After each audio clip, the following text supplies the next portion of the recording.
forget the day we met. Your eyes so blue, me piercing through. I can't forget the day we met. Your smile so bright, it made me swoon.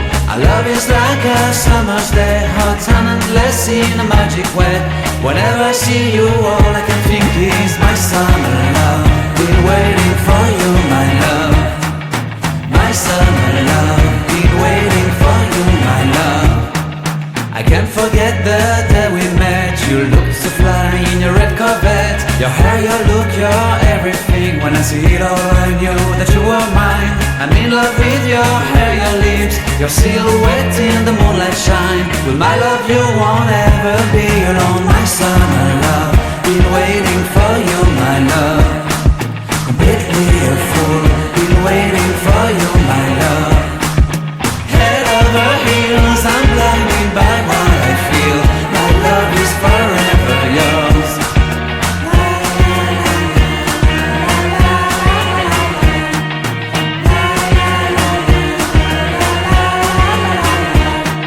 You have my heart, you have my soul. You have my whole, you have my control. Love me tender, love me sweet. With you I know that I'm complete. I'm in love with the summer's day. For you I'd give my life away. Never leave me, never let me go. My summer love, been waiting for you, my love. My summer love, been waiting for you, my love. My love is forever yours. Forever yours, my love is forever yours.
magic wet.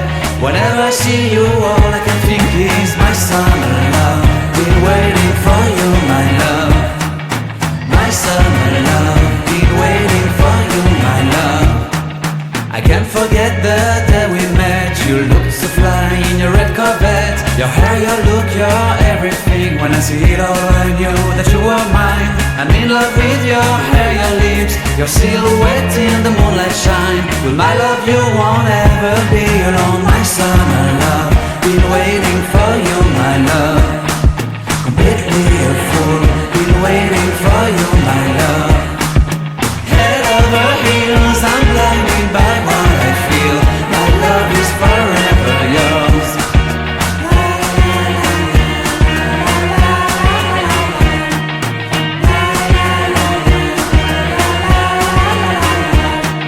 You have my heart, you have my soul, you have my whole, you have my control. Love me tender, love me sweet. With you I know that I'm complete. I'm in love with the summer's day. For you I'd give my life away. Never leave me, never